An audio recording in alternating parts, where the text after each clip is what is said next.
उन्हें लगे कि कल तक ये भैया हमारे साथ रहे या चाचा हमारे साथ रहे, आज हमसे पढ़ लिख करके बाहर चले गए हैं और अच्छी जिंदगी जीने लगे हैं। शायद हम भी पढ़ लिख करके इनकी तरह बन सकते हैं। इसी उद्देश्य से मेरे गांव के साथियों, मैं गांव में वर्दी पहनकर आता हूं और आता रहूंगा और अपने गांव के बच्चों को शिक्षा के क्षेत्र में आगे बढ़ने के लिए प्रेरित करता रहूंगा। और अगर मेरी सामर्थ्य उस हिसाब से मैंने बच्चों को यानी पुरस्कार दिया, अगर बाबा साहब की कृपा हुई आगे मुझे और आगे बढ़ाया, तो मैं बच्चों के लिए निःशुल्क शिक्षा की भी व्यवस्था करूंगा। ये निःशुल्क शिक्षा की व्यवस्था मैंने अपने गांव में की भी थी, लेकिन किसी कारणवश वो मुझे बंद करनी पड़ी, उसका मुझे खेद है। लेकिन आप सभी लोगों का आशीर्वाद रहा तो आने वाले समय में मैं वो योजना फिर चलाऊंगा और अपने गांव के सभी बच्चों को निःशुल्क कोचिंग दिलवाने का काम करूंगा, क्योंकि बाबा साहब का जीवन हम लोगों के यानी स्थिति सुधारने में उन्होंने अपना कुर्बान कर दिया।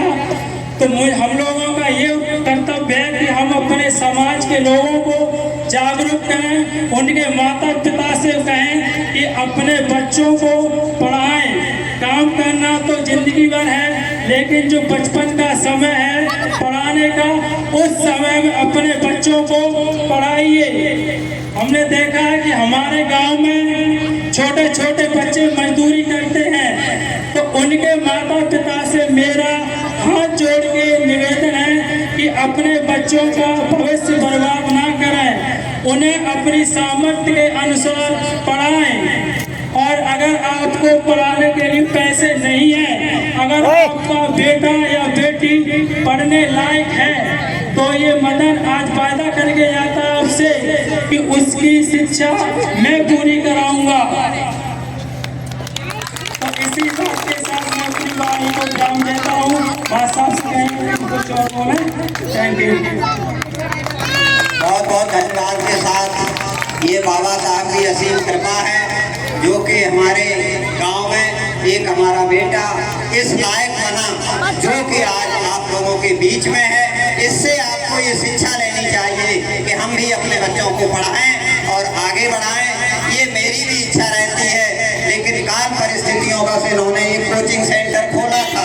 हम आपको अवगत करा दें, इन्होंने एक कोचिंग सेंटर इसलिए खोला था कि जो हमारे गाँव के बच्चे दूसरी जगह नहीं पढ़ पाते हैं, उन्हें ऐसी शिक्षा नहीं मिल पाती है, तो उन्होंने एक अध्यापक का भी चयन किया ताकि उस अध्यापक का भी काम चलता रहे और जो कमी पड़ेगी वो हम अपनी तरफ से पूरा करेंगे।